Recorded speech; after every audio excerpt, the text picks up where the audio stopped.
Hello, hello, and welcome. Welcome on into the swear word. I'm your host, Brandon Swear, and hey, this is a podcast for the chilihead community by the chilihead community. Regardless of your spice tolerance, this is the place for you. Up tonight, we have an amazing episode on deck and a very fun game plan. So, episode 179 starts now.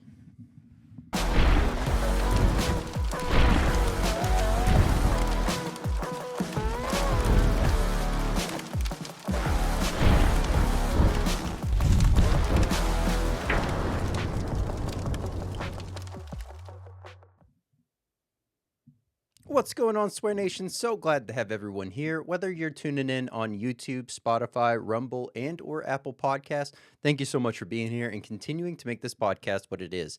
Up tonight, two amazing guests from Q and A Fire and Flavor Co. We have Q and Allie here. We're going to be talking about how they got started, the inspiration behind the sauces, the mission, the drive, the journey that has happened so far, and of course, the road ahead and what that looks like, plus much more. We also have a very fun game. So if you would have answered the questions any differently on the game, please go ahead, let me know down in the comments. But let's do this. Let's go ahead and start tonight's podcast.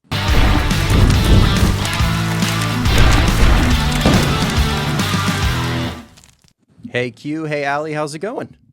How's it going? Good.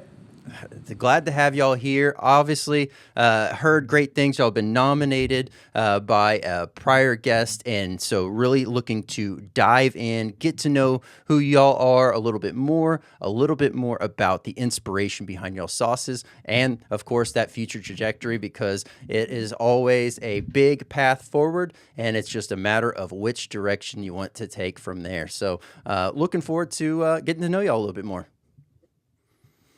Right, Yes, that sounds good. Well, the one icebreaker, the only set question, if you will, that I like to ask, which is what got y'all into the world of hot? And then what was that catapulting moment where you said, you know what, let's start making some hot sauce? Okay, well, I'll start. I'm Creole heritage, Louisiana, Southwest Louisiana, Southeast Texas, and I grew up eating hot food. Like, if it's not hot, it's not right. It at least needs to have spice, flavor, and all of that. So it was just a thing, and we eat primarily plant-based food.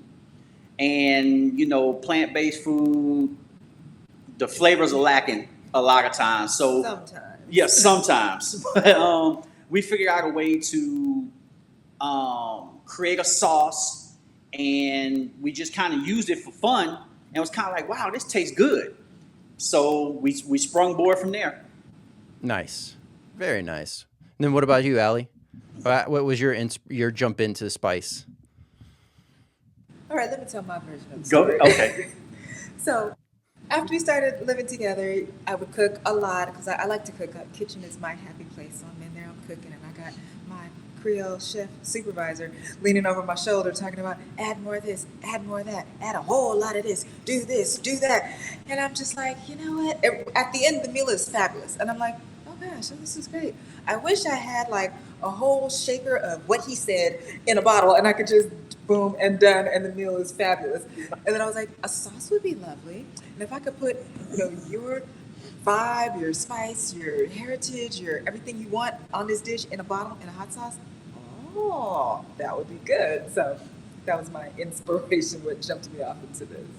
Very nice. Yeah, once she made the request, I went to the store, started buying peppers, and then I'm a person, if I do something, I have to know everything about it as much as I possibly can. So I started researching, and researching turned into actually creating a few sauces with a little home printer label, and I brought it to my kids.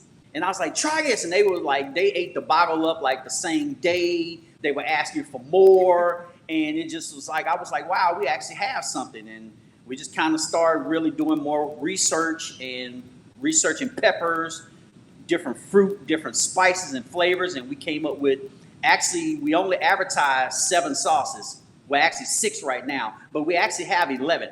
We're just not releasing them all at the same time. Some will be very seasonal. And then when one drops off because of season, then we'll plug in another to always keep our 7 leagues of heat.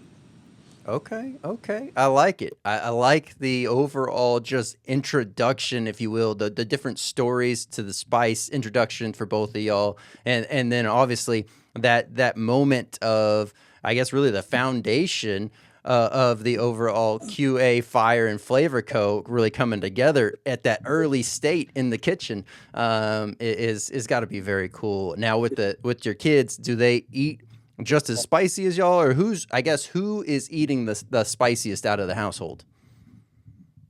Woo, the spiciest out of the kids would definitely be my oldest two boys. We have 5 kids collectively. Okay. We're married. She did say living together earlier, but we're married. But we started anyways. Yeah. But my oldest two boys, they're spice. Like especially my middle son. I mean, he'll take the Carolina Reaper and he'll just eat it. And like, he don't have throat, intestines, nothing. But they love it. Even my daughter, and she's not a super hot person, but she loved the sauce. And I'm actually mailing her some today because she was like, "Dad, I need more sauce." So. Hey, there we go. That's not a bad place to be. You know, the kids loving it. They're buying into it. They're continuing to help fuel, I'm sure, that creativity, that aspect of, oh, well, maybe could you do something like this? I'm sure those kind of conversations just naturally roll into play there. And it's a lot of fun because you're not only teaching the idea of not being afraid of trying something new, right? Because like oftentimes things like hot sauce are stuff that people would obviously view in a light that's like, I don't know it. I don't want to test the waters and try to find something that I don't like, which is not the greatest outlook to have. But it sounds like all of your kids also have that same curiosity about them. Like, how will this pepper taste? How will that pepper taste? How would this sauce react with my, with what I got going on in this food, or with my own personal,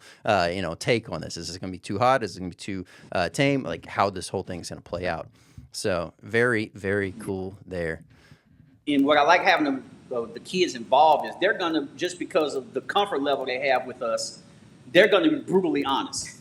If it's something that's not good, they're going to say, "Daddy, no." Mm-hmm. But if they like it, they'll say, "Oh, I like this, but add this a little bit more, like add a little more garlic or something." So they're very honest. That's what I like about it. Sometimes friends just say things to make you feel good, and we want you to be good at what you're doing. The kids gonna be like, "This ain't working." Yep. And they'll be honest. That helps us grow. Absolutely. Well, I mean, and that's the same thing. It's like you have so many companies that will launch, and like even before it becomes a company, right? Like as someone's kind of creating a sauce at home or creating a spicy rub at home, whatever the case may be, and they're crafting this. And yes, very true to what you're saying. Family and very close friends are going to end up telling you like everything's great. Everything's great. They're going to typically hit you with kind of that blanket statement, right? And you'll see a lot of those that are out there starting out. They actually like hunger for the true, unrelated, unconnected person's opinion on this, because that's where you can really get into, fine tuning what you have going on. I guess who was that? I mean, obviously your kids are shooting you straight on that, which is great. But did y'all have like, who was that kind of first person that y'all gave it to, and you're like, oh, I don't know, how's that? How are they going to receive this? Are they going to see this like we see this? Or oh yeah, Erica. Right, yeah, one of our close neighbors. We shared a couple of bottles with her, and she hosts her own TikTok page. Yeah, she made a whole TikTok video. She said she couldn't get any wings on hand, and so she fried up some cauliflower, which I'm like, it's going to be great on cauliflower. You're welcome. And we got a really spot on review of, oh, this is good. This is wow. And she did it on camera, her initial reaction, so it was super helpful. Yeah. And she's like, okay, this is good. This is hot, but this is good. And I'm like, that's not the hot one, but okay. So it's really good to get that honest feedback. Yeah, and the other gentleman, I can't remember his name, is Spice husband. Oh, yeah. Yeah, he did one that I've never met him, he's never met us, but his wife brought a bottle home and she did like a candid video. That was the one I was actually really nervous about, because his demeanor was kind of like, Okay. He eating the fish, and I'm like, uh-oh, he not gonna like it. And then finally at the end, his wife said, well, would you buy it? He sat there for a second, and he said, yeah, but this is gonna be my personal stash. And I was like, got it. So he not even sharing it, so I was like, really good, yeah. Yep. Very stoic with that overall review from him then. So very cool. Okay. All right. Now, as you've really started to get out there, start really, I guess, getting into the market as a whole, have y'all done more farmers market type of style? Like what is y'all's current go-to avenue for, getting your name out there and selling your sauce? So we're starting with tastings. We did an in-home tasting, which was lovely. Some very, very close friends, because everybody can't just come home. But we had some very close friends over and cooked a meal, and we did a hot sauce tasting, and I even cooked a little dessert because I like these people. But it was really good to get the honest, we asked them like, hey, can we film your reaction? And most of them said yes. And so we were able to dial in, lock in to that moment that it hits. And it's like, oh, the eyes get big. And we got to capture those. So it was lovely. I recommended that maybe we do more private tastings. We'll just show up at someone's house and you bring your friends, we'll bring the sauces, and let's talk about it in real time. So that would be great. Yeah, we have that set up to do private tastings for anyone, corporate events, community events, and we don't charge anything. We just want to come out, get honest reactions for people that really don't know us. And that's been working. Now, I'm signed up for every farmer's market in the area. I haven't been to one yet. Everything, I'm just kind of overwhelmed by how the sales have been going, and it's all been off of word of mouth and social media. So that's been so helpful, because I don't want to say not put in a lot of footwork there, but I just haven't had to do it. I get orders daily, and I'm just like, wow, where are these people coming from? It's like a friend and tell a friend and tell a friend, or they'll try it and they'll keep going and they order it. So I'm just like, wow, this is great.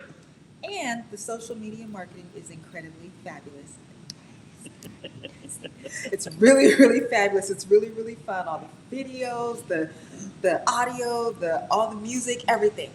It's really, really fun. So that sells it, tells our what we got going, and private tasting events that we are offering. DFW area only. Oh yeah, I should have said That's that. okay, I got you. Absolutely. Hey, it would be a good thing if it was like somebody somewhere else, a different state. We'll call it, just put it that way. And all of a sudden they wanted to have y'all there. But obviously then at that point, it's really buying your time, not really everything else at that point. So yeah, I could see that as being a very untapped but very effective method at which you're going about really getting your product out there and getting a gauge and a pulse on the overall just community that's trying it, right? So very cool to be able to see that, and yes, to the video aspect. I've noticed y'all have been rolling out some more videos as stuff online. I see through Instagram. It's always fun, it's always playful, but it's always also informative. How are those recording days for both of y'all? Is this a joint effort on the design layout of the overall video clip itself, or are you just kind of one of y'all, I guess, directing it more or less? Oh, I try not to be really director-ish on it. A lot of it, like the one that we just recently posted last night, I was sitting down watching TV while she was fixing it, and I said, hey, you know what? This would be a cool little skit to do. So we worked it out real quick, within 10 minutes, and we filmed it. I chopped it up, and that's what we did. I'm used to kind of chopping videos and different things for our scuba diving. Every time we go somewhere and dive, I always get all the videos and make up videos for our memories. And it's just kind of something that comes together and we just kind of like to have fun with. Yeah. No, hey, that's the best part about it, is having fun while you're doing it. Because if you can't have fun doing it, then you're just going to not want to do it. And then it's going to burn out. And then next thing you know, it's like becoming a chore less than, a labor of love. Yeah. So, Right. Yeah. Yeah. Something you mentioned a second ago, which is the scuba diving. I wanted to ask about, I've only ever done like the small stuff, nothing extensive, guided, led, all the things, right? Basically diving on training wheels. And it's been It's been fun, but for somebody that actually dives and enjoys that, my curiosity lies in the idea of having a gut bomb from like eating too much spice versus like, you'll always hear about, obviously if you're super low and you're coming up fast, that's absolutely horrific. But you'll hear about some of those that they'll come to the surface of the water a little bit faster than they needed to, and they'll maybe get a little bit Yeah. like head pain, headache, etc., stuff like that. I guess my question here is the pain difference between those two. Is there one that kind of maybe takes the cake, is a little bit more of a less pleasant effect? It will be the bends. When you come up too fast because your lungs end up expanding too rapidly. Mm-hmm. Usually between 12 to 15 feet below the surface, you have to do a safety stop. And that allows your lungs to catch up and the air get released, and then you don't explode coming up. Under certain emergencies, you do have to go ahead and just come up. You don't have time for a safety stop, but normally you want to always do a safety stop. And you also have what's called a deep safety stop. When you go below a certain amount of time, you go a certain depth, you have to stop below deeper to let yourself off gas, and then as you come up more, you let yourself off gas a little more. Then that's the safest way to get out. Okay. All right. Interesting. Yeah, it's fascinating to me, the idea of the oceans in just general, because, I feel like we focus so much on what is in space, basically stuff that's like outside of where we're actually living, as opposed Right. to we know very little about what's truly in the deepest parts of the ocean because you can't really explore. And it's like, it just blows my mind that there's not more of a focus on, I guess, really trying to construct something, or to be able to go down that deep to start trying to figure out what else is down there. So It's amazing and it's beautiful, and it's disappointing that our oceans are used as an alternative garbage dump to just mhm. get rid of stuff. Destructive, and it circles back around to us, so it's not even a good idea. A lot of our Another part of our part of our focus is ocean conservation. So we want people to think about the ocean, be aware of the ocean. All of our sauces are named after an ocean predator, so it'll make them wonder, like, hey, what is a leviathan? I never heard of that. It's a prehistoric predator. Go look it up.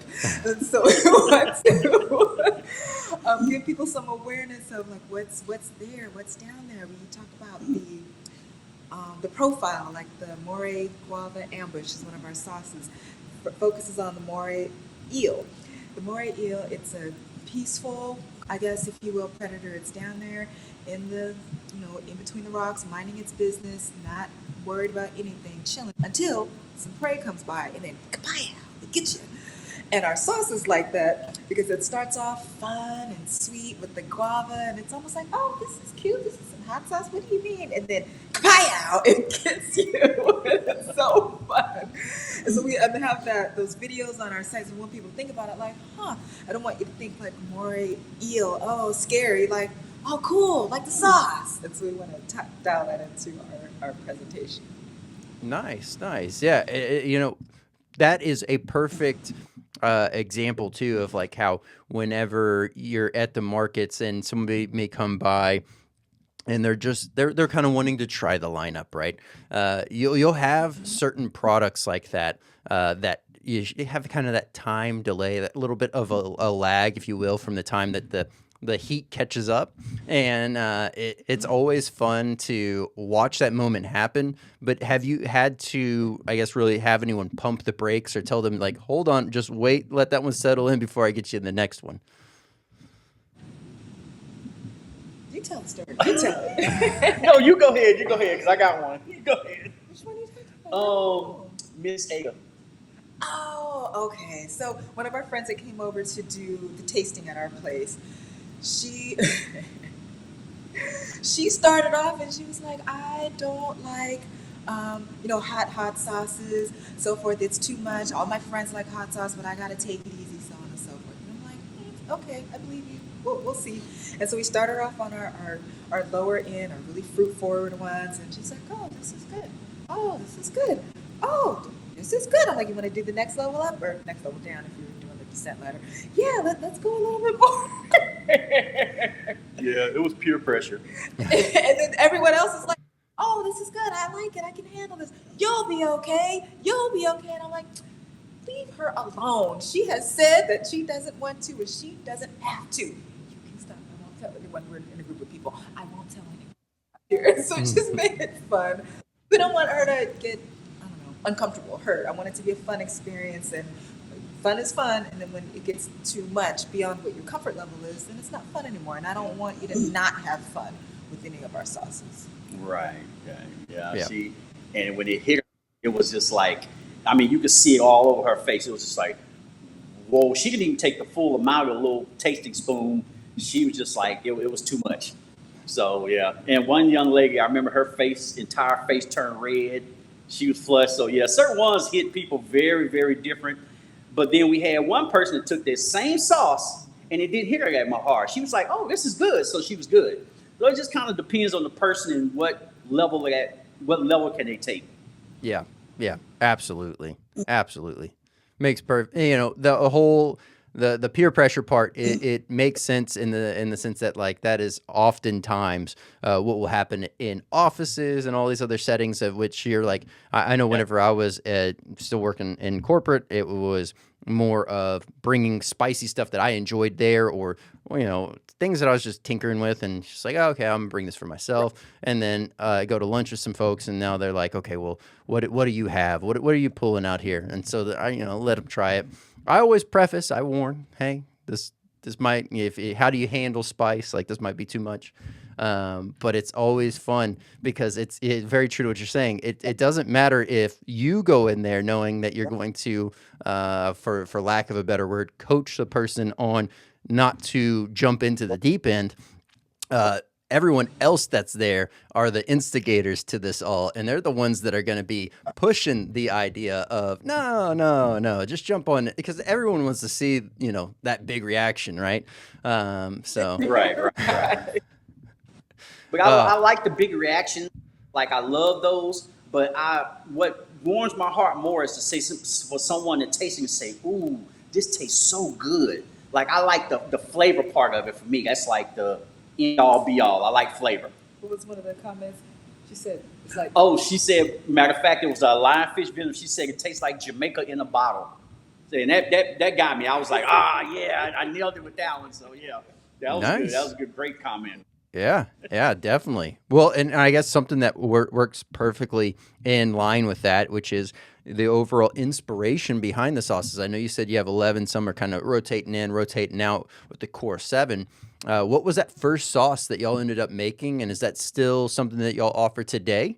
And then I guess we'll kind of dive into the inspiration, I guess, focused on that sauce in particular, and then kind of talk a little bit more about some of the others.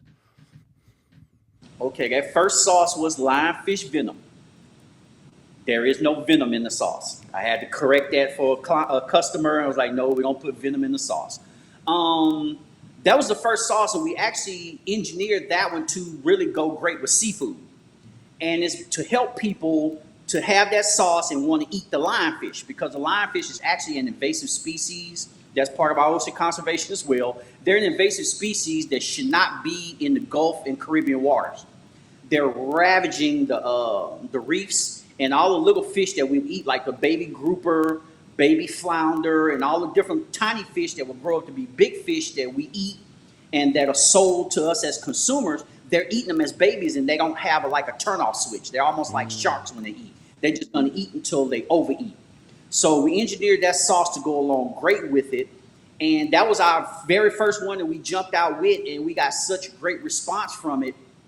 People loved it, so we just kind of kept going. But yeah, that will never go away. That sauce is here to stay.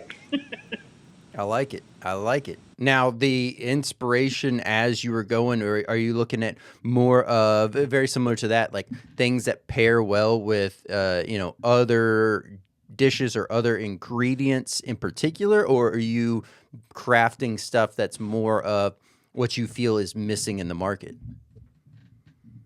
We're more going with what's missing in the market, something fun, something different, something that's not what you're gonna go on, type in, hot sauce on YouTube and get 50,000 recipes. Like we're exploring, fun, different fruits, a lot of different flavors. And one of them is soursop sting, and if you don't, Stonefish, yeah. oh, I'm sorry, Stonefish, soursop sting. Thank you. Yeah, that's what it is. And if you haven't been, in the Caribbean, like I heard about that when I was in the Dominican Republic, and I'm like, what's a soursop? I don't know. And I tried it, and I'm like, oh, this is interesting. This is different. And so, depending on where you are in the world and what you've been through, like you may recognize some of those flavors, like, oh, okay, soursop, different. I like it. And so we want to play with, the heat and the fruit to make it a very interesting experience, and then we'll find a predator to circle it around. Yeah, and like the way I say it a lot is we engineer the different recipes as a dish, not just a sauce to get the big reaction. We want to try, and I don't mind taking risks. That's just kind of my personality. So I go out my way to search out fruits and different peppers that everyone is not using. Because I mean, how many pineapple, mango, habaneros are we gonna eat? I don't downgrade any of those because some of them are really, really great. But I just want to be different. I want to be that person that kind of sticks out different in the market. Just seeing us and seeing the ocean vibe, that already sticks out in the market a little bit. So I'm like, okay, let me offer people something that they don't get. And I have one sauce that's coming that so far, from our research and from tapping into AI to let AI do research, we will have the only sauce of its kind in the United States. So we're keeping our fingers crossed on this one, but it's a lot of moving parts to making this sauce. Yeah, well, and I mean, it sounds like from a, I guess, logistic standpoint, something like that obviously takes a lot of time and effort to be able to obviously figure out the sourcing, figure out the, just the simple experimentation aspect at the very beginning is already going to be a huge lift. But then obviously as you ramp up, as you scale, as you start to make more and more of this product, that the thought process behind it, I'm sure, has got to be pretty labor intensive. Very much so. I mean, it's times when we've been up to 1, 2 in the morning making sauce, and we were just like, "Oh my God, we gotta get to bed." But it's just, when you find something like this, you fall in love with it, and just to see something that came from us just having a thought, all the way to actually having it in the bottle and putting it in people's hands, and they actually love what you've done. I mean, that's just a feeling. That's kind of like the high that I chase. Just to see people enjoy what we created, and then we created it together. So it's always something that we can say, hey, this is us. We're a team. We did this together, and look, people are loving it. So that's a motivation. It's a very big motivation. Yeah.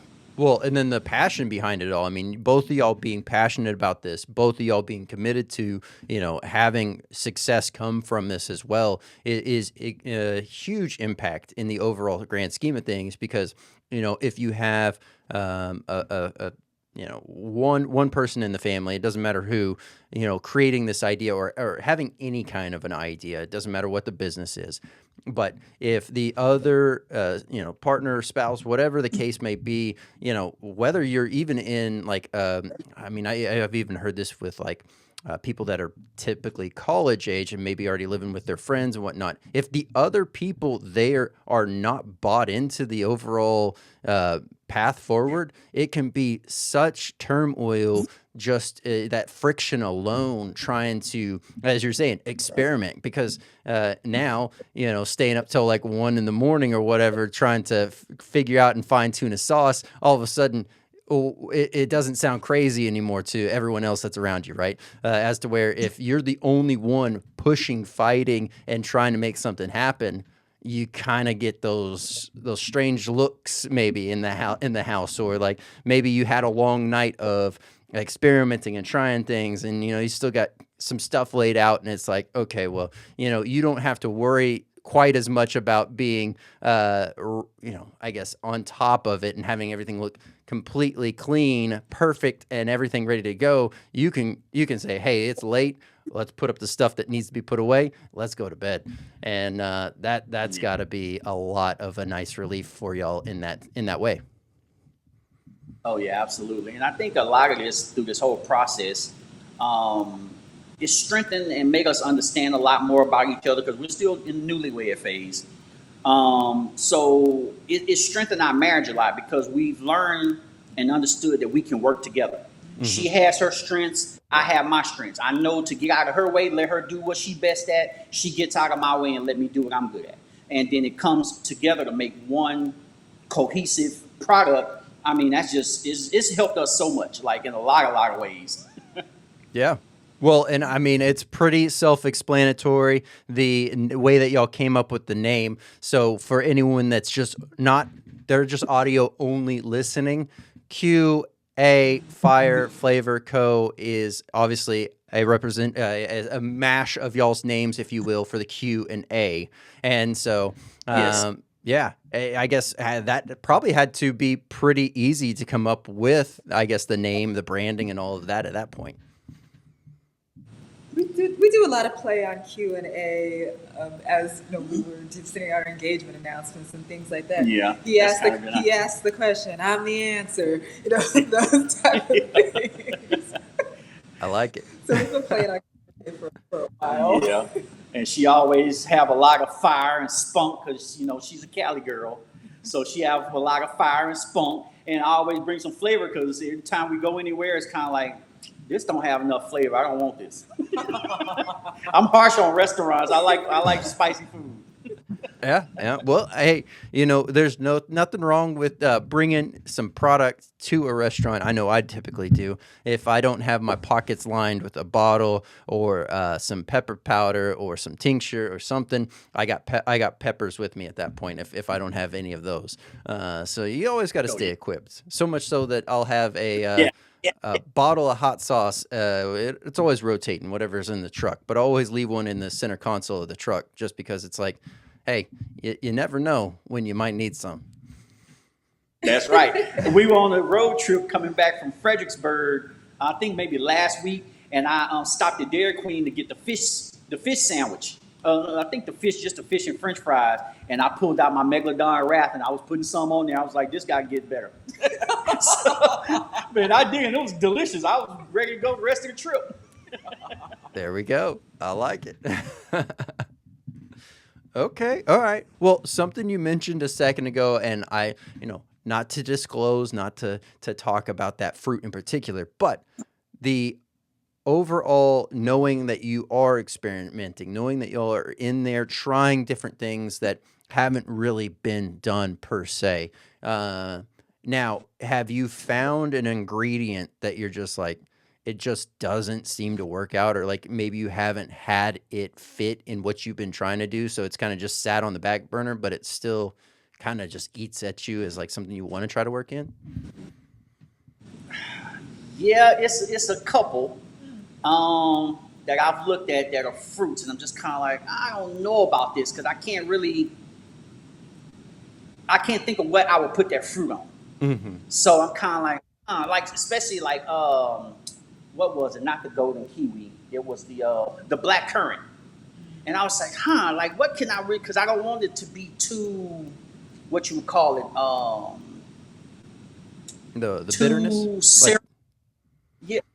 Too syrupy or too bitterness, and then you're trying to lift the bitterness with way too much sugar. So I'm kind of reluctant on that one. I'm like, so I just kind of pushed it to the side, and I was like, I'll figure it out later on down the line, or just abandon it altogether. But we'll see. Yeah. Well, that question arised, if you will, from the sense of so many times just talking to different makers and trying to find out, like, certain makers kind of have their signature ingredients, if you will. Like you'll always find certain things in their lineup, and it's a little bit more noticeable in that way. But then you also have that same vault that's hardly ever talked about, which is the vault of like, these are the ingredients we will never touch. And so it's always a fun way to figure out like, I guess where the trajectory is, and and you mentioned something earlier with the idea of utilizing AI to assist in maybe kind of connecting some dots that you already know they should connect, but like giving some validation to it. And so, in that sense, now, 'cause I actually had a solo episode where I talked about the path forward is AI going to start being able to formulate just solely recipes left and right, but in a new creative way, as opposed to currently with a lot of these large language models, only being able to pull from the stuff that's online, right? And to kind of come back Right, together. right. And so it's an interesting way forward, definitely, as we are talking about like certain fast food chains and stuff like that are now going to basically attendantless, personless, humanless ordering systems. It's like, okay, how long in the future before we're gonna, not really have any human interaction when we're going to get our food, and then from Right. there it starts to become like, you already have Elon trying to get those electric semis, and it's like that plus the self. It's like there's so many unknowns, like somewhat known, but unknowns in the big picture of how this is all going to look. But yeah, Yeah. AI really leveraging could potentially start to free up some of those makers that are like, this is my list of vault of do not use ingredients. Maybe that could be the benefit. That could be the plus side to this, because they could maybe leverage AI in that way of like, okay, well, why isn't this ingredient working, and how can I better balance it? I could see that really being potentially beneficial to the overall scheme of things. Yeah, that would help out a lot. I think sometimes some of the older makers get so entrenched in what they're used to because they know it works, that they're afraid to jump out and just try new things. That's kind of why I love the position that we're in, because we just only care about if people are going to like it. So we're going to try things. We're going to take risks. We're going to say, hey, can we go get this fruit or this spice? Like, I like to look up spices, and I don't go to just any place to get spices. I may try Indian spices. I may look at Jamaican spices, or spices that are just from other countries, just to see what those spices going to do. I mean, we have a vast spice cabinet. So we try a lot of things just because of our plant-based lifestyle. We look for things to spice up our food. And we'll eat certain things and say, oh, this will taste good in the hot sauce. We just did that the other day, and I won't even name the sauce, but spearmint, natural spearmint. Okay. It's like, huh? And we came up with a whole little concept driving down the highway. It's like, okay, let's put this on the side, and we're gonna sit down one day and we're gonna really take a weekend and work this recipe. Yep. So it's different. We just like to try different stuff and give people something that they're not used to. Yeah. Well, and that's an interesting ingredient. Like the overall thought process, because like spearmint by itself kind of has that cooling. Some people, they'll eat spearmint, or they'll Yes. have spearmint in whatever they're having, and they'll talk about how they feel like it's spicy, but it's really just that kind of cooling effect that kind of triggers that trick in their mind. But I could see where that would be interesting in a nice savory sauce, to just kind of have that as the very similar to a recent sauce that I had reviewed with the wasabi, kind of having tricking in my personal take on it, the wasabi acting as if it was a higher heat pepper because it has a different characteristic. It's not quite a burn, but in the same way that like how spearmint has that cooling effect, the wasabi has that kind of nasal opening, that really bright, vibrant, kind of warming effect. And so, Yes. yeah, that's an interesting duo right there. Yeah. We're working it. Yeah. Well, So, yeah. looking forward to that. Now, I guess for the map forward, the road track forward, obviously 2026 is still so fresh, so much more room to go. Where are y'all looking to grow in 2026 and let's say the next 2 years? You want to go? I think in 2 years it will be amazing to be big enough to have like a warehouse where because we can manage our orders pretty, we can manage them now, but it'd be amazing to have like a warehouse of stuff that goes out on pallets. That would be amazing to happen. Yeah, and I would like to see probably growth to maybe in the next 2 years put maybe one or two sauces into a bigger chain. But I'm kind of personally just more reluctant about those big chains because I've seen great products go to these large store chains, and the product changes. The quality goes down. It doesn't taste the same anymore. Mhm. That's why so many of the over-the-counter hot sauces, they don't have flavor to them, and all they give you is just a lot of heat. So I kind of want to stick true to staying artisan and real personal, smaller batches, but not to just overwhelm it where we just have a bunch of stuff that we're just putting out there just to make a quick buck. I really Yeah. want to give people something that's good. And I want to try a couple of, we was talking about maybe doing the Hot Sauce Festival in New York. Mm-hmm. Yeah. And I saw one also in the UK. So that's kind of like on the bucket list for the next 2 years to hit some of those big shows like that, just to get a feel of the culture and see what other more international people are doing, just to maybe one little thing that I may grab from that show that I can bring back here and we can use. Yeah. So we're keeping the door wide open. Absolutely. Well, I like it. I like the trajectory forward. I like the path that y'all have set, ready to go. Now, as far as mentors in the space, have y'all found has anyone really kind of helped be kind of that guiding light on, say, avoiding potholes?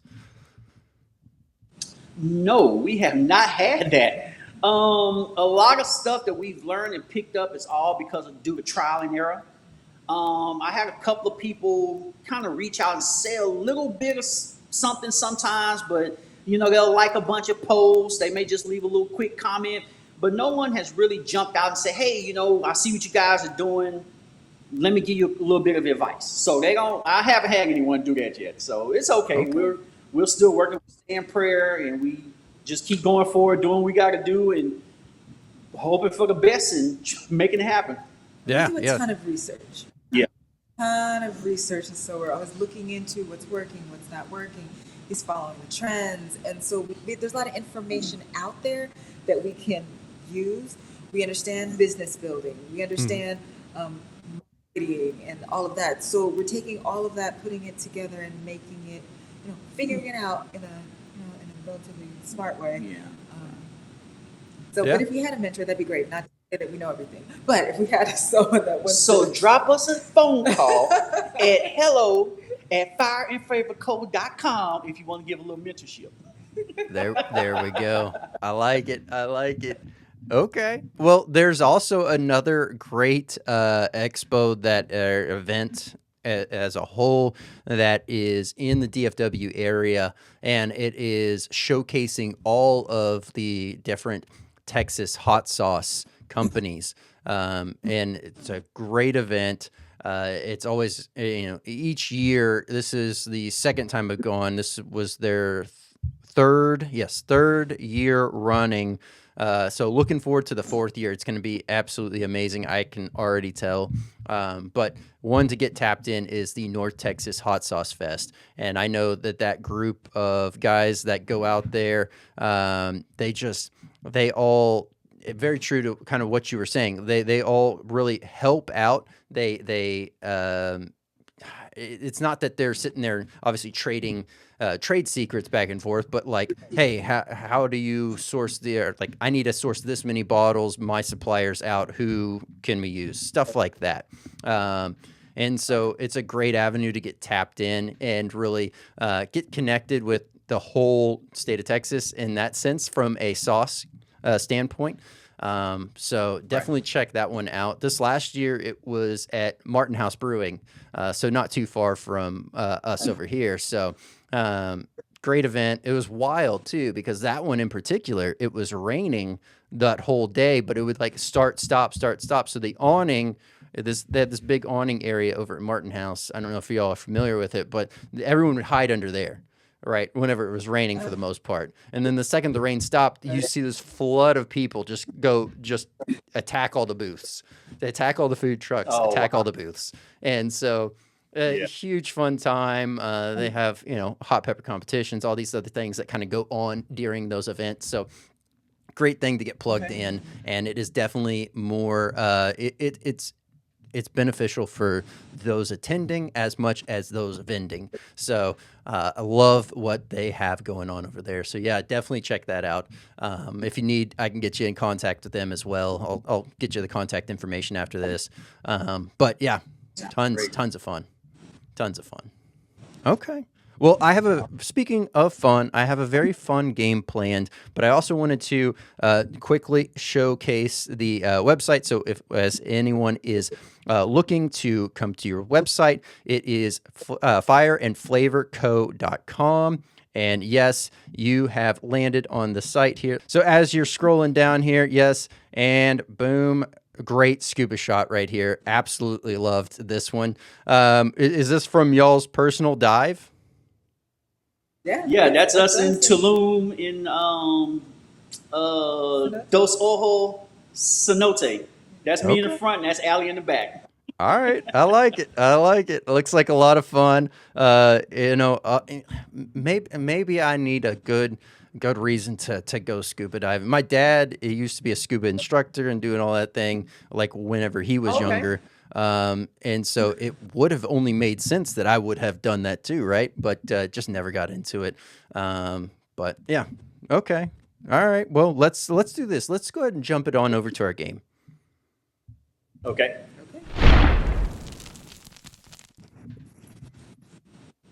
All right, here we go. We have a very fun round of Keep 5, Cut 5. And, well, as you can see here, there are 10 different items on the screen.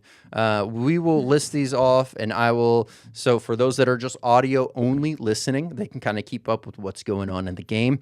And each image has its own representative number. Now, the best way to go about this is either you start with a keep or you start with a cut, but you just do an alternating pattern until everything is solved.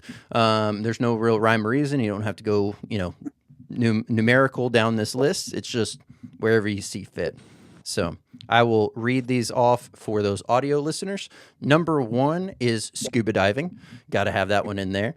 Number 2, well, this is tacos. I mean, why not? Number 3 is Dallas. Number 4, this is to represent working of a festival, an event, so vending. Number 5 is barbecue. Number 6 is coffee. Number 7 is Fort Worth. Number 8 is Whataburger. Number 9 is summer. And number 10 is to represent a frigid winter. So, where would y'all like to start? Okay. Let's go. Number 1, keep. Number 1, keep. All right, I like it.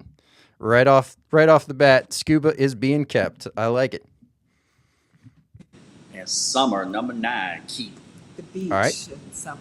Yeah. All right. What would be a cut? The meat, number 5. All right. Number 5 it is. Barbecue is out of there. Got another cut? Yeah, we can cut winter. Okay, good. Especially after what we just had not long ago with all the snow and ice. Yep. Cut Yep. winter. Not as bad as what was that? 01? Was that 01? Yeah, that was 01. Not as bad as that, but they hyped it up like it was going to be. It just didn't. It was much more just sheet of ice. Yeah. Messy enough. Yep. Let's see. Cut. God, I hate this. I don't want to do it. It's okay. Keep Fort Worth. Okay. All right. Cut.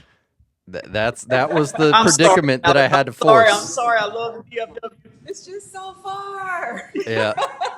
Well, it's two different lifestyles, realistically. Like, for those that are unfamiliar with the DFW area, Dallas gets a lot of praise and hype, and I like Dallas for what they can offer nightlife wise, etc. Whatnot, like live music, all the things. But Fort Worth has been really stepping it up. They've been bringing in their own big venues and stuff. So It's you kind of have a two different vibes going on there. So it's always fun to when you have somebody that's from the DFW to pit those two cities together and see where they lie.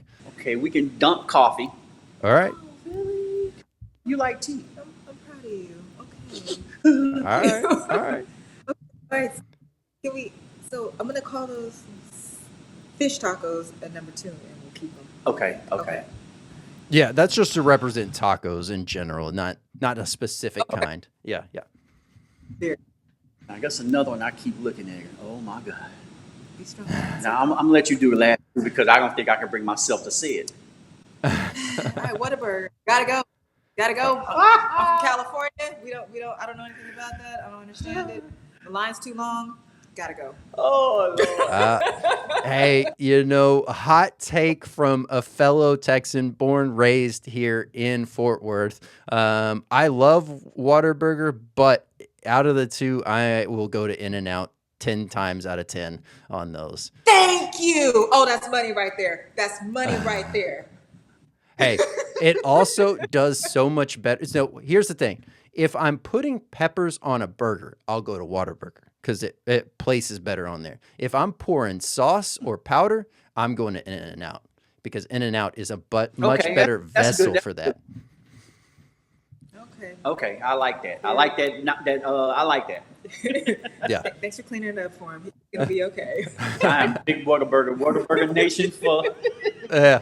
Well, I was that way for a long time. And then finally was when I was in the Army and I was doing some training out in Death Valley. Somebody brought on over some In-N-Out, and that was my first encounter with it. Now, it was cold, and it didn't taste quite as good as it does when it's fresh, but I was like, I was like, I don't see the thing. Like, what's the big deal? And then finally, the next time I had it, it was fresh. It was right then. I was going through the drive-through, got it, and I was like, this is leagues different than that first time I tried it. And when you in the field like that, if it's cold, you don't care. You just want to eat that because you don't want to eat MRE. Yep, absolutely. I was the guy who had hot sauce to go in my MRE. Yep. Hot sauce in the can of Tony Statuaries. Yep. Hey, I used to trade those little bottles of Tabasco that would be in the MREs. I would walk around and I would trade my peanut M&Ms. I'd give out like 4 or 5 peanut M&Ms per bottle of Tabasco, and I'd just lather it all up in my food. Oh my goodness. Absolutely fun times. What did y'all think of Keep 5 Cut 5? Fair. I liked it. It was good. I liked Made it. us think a little bit, and I thought we were gonna have to keep coffee, and I'm impressed. So it's good. Whataburger from the bottom of my heart. I'm sorry. I'm still a fan. I will love you forever. Oh, God. And if y'all ever need some packs of hot sauce to go with your burgers, holler at us. There we go. So when they see it, I'm very fair. I'm always marking. Yep. It's the God. What is that? The Southwest Bacon. No, the Southwest. Yeah, is the Southwest Bacon Burger, something like that. Anyways, it's a like they swap out the lettuce for coleslaw. Now, when Whataburger has that, I will ditch In-N-Out for that because that crunch plus that jalapenos on there with that nice slaw. It's just I don't know. It's just so good. It's so refreshing in that sense. Yeah, I like a good burger with slaw. That's really good. Yeah. That's a good time right there. That's whenever you hit it with the powder in the slaw, and then you sauce on top too. So you got to get the double down on that spice. Yes. That sounds good to me. Okay. I went plant-based 20 years ago, so I haven't had a burger in a long time. I'm newly plant-based, but I still eat fish. And you're welcome. Yeah. Growing up in my environment in Southeast Texas, Southwest Louisiana, seafood was a thing. I mean, we would go literally ride our bicycles down the street from my grandmother, fish, come back with fish, and she would cook it. So it was. I'm just used to that. Oh yeah. Well, and so yeah, it's like I will have days where I will do meatless day or whatever, but I didn't really start to venture into that or even think of that as a possibility for me per se until I really got big into fasting and really kind of just like fasting with intent instead of just like fasting because, oh, hey, I forgot this meal. But like I started using the meatless meals to break the fast, and I would do like either a fruit, almost kind of like a fruit cleanse to break out of that fast, or I'd do a veggie cleanse out of that. And God, it is like I could easily do that, but at the same time, like I love everything else too much to like give it up full time, right?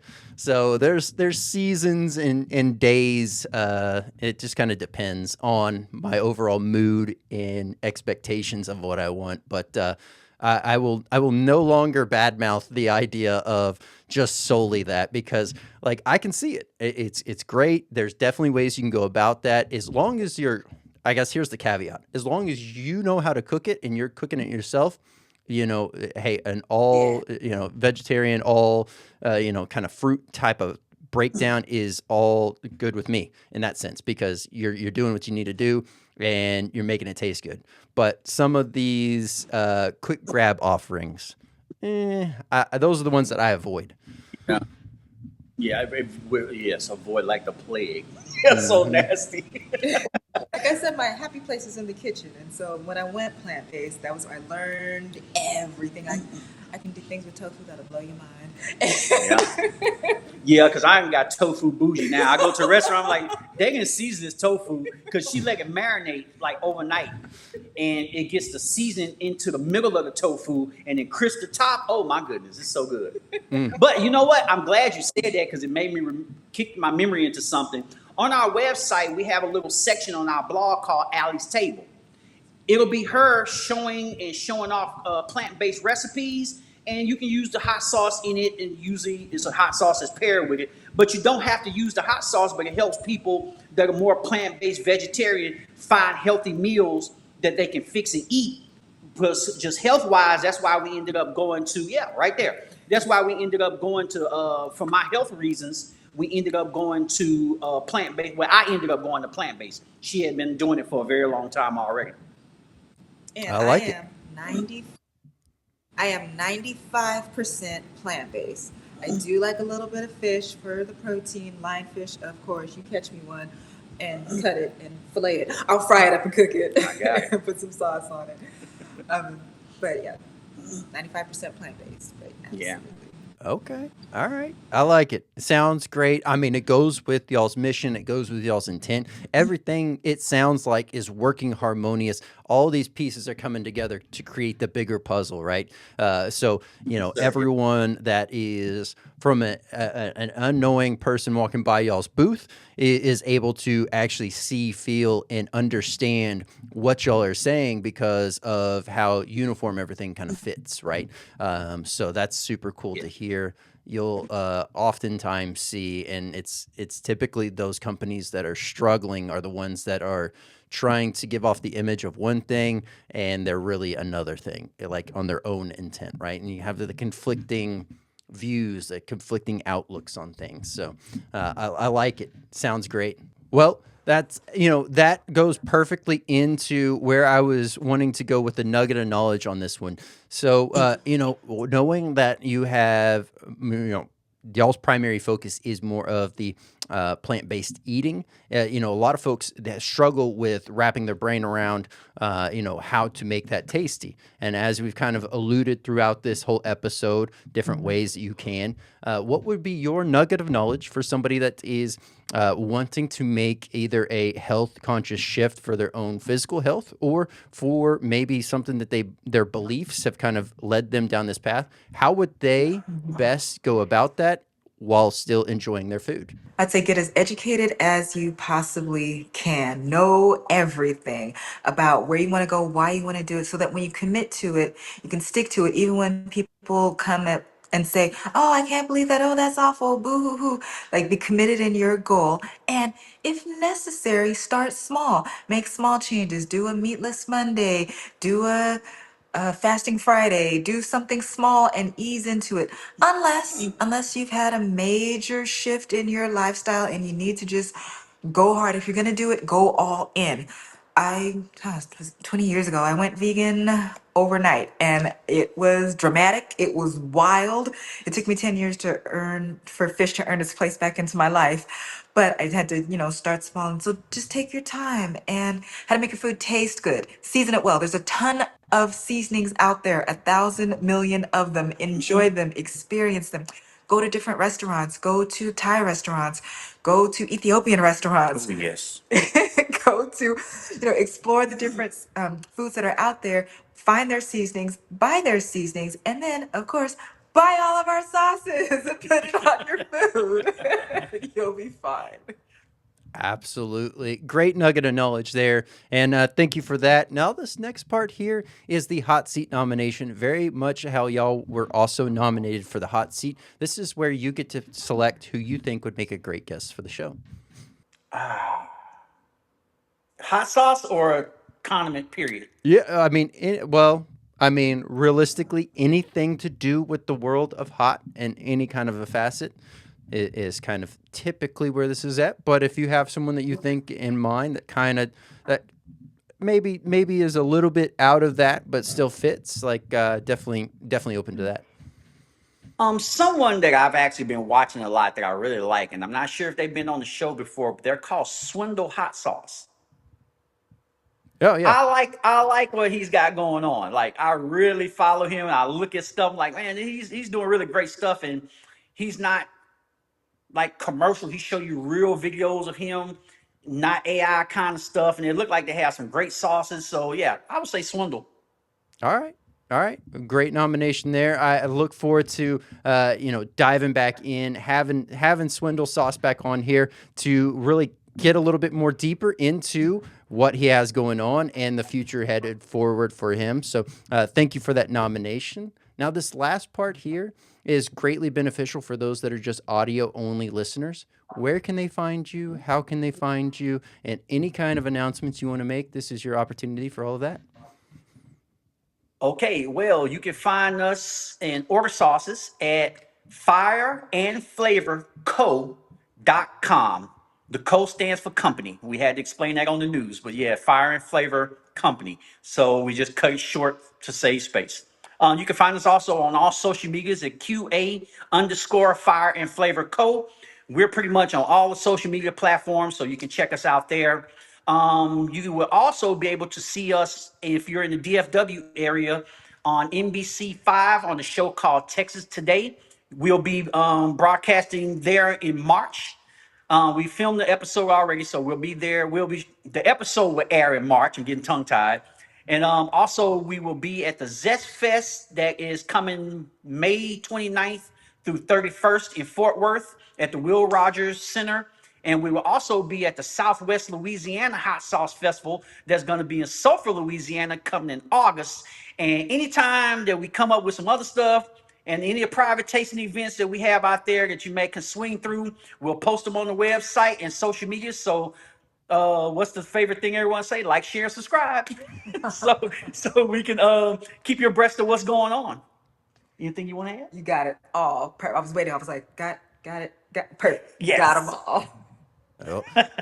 Q Allie, it has been an absolute pleasure having y'all on here and learning more about everything that y'all have going on, and obviously looking forward to this great 2026 wrapping up and being a strong one for y'all. So looking forward to having y'all back on, diving deeper into the growth that has happened and any other new additions to the lineup as this year continues to play out. So would love to have you back on and dive a little bit deeper. Sounds good. Thanks so much. Q, Allie, thank you so much for coming on. It has been an absolute pleasure having you on the podcast. If you'd like to keep up with Q&A Flavor Co., I will have the direct links down below, as well as a link to the main site so you can check out the full lineup of amazing products from Q&A Flavor Co.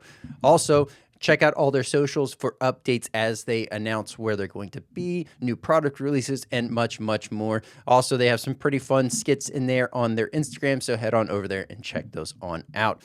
New episodes drop every Tuesday at 8 p.m. Central with an additional Thursday sprinkled in there. So keep those peeled for the announcements that will be rolling out on social medias for when those Thursdays hit. If you're on a platform that allows for a rating and review of the podcast, please go ahead and send a 5-star review. That helps us get in front of the algorithm and gets in front of more individuals that are curious about the world of hot, all the ways to those that have been rocking it and loving and diving in deep and pushing themselves. So continue to share this out with the other like-minded chili heads. Also have current sponsorship opportunities available for the podcast. So if you'd like to sponsor the podcast, have a featured segment on the podcast, then please reach out on theswearword.net or reach out via socials and we'll get that conversation started. Also, I want to give a quick shout out for our current sponsors, podvision.io. If you're looking to grow your brand, start your brand, you hit a bump in the road, you're trying to figure things out, highly recommend checking out podvision.io for all of those needs, as well as webdx.one. Maybe you have an online site, maybe you had a guy at one point and you lost contact with him, maybe you never got around to building a website. Highly recommend checking out webdx.one. Best of all, they make it simple, painless, and easy, and they get you looking great online while you get to focus on what you do best. I'm Brandon Swear, and for everything from the world of hot, this has been The Swear Word.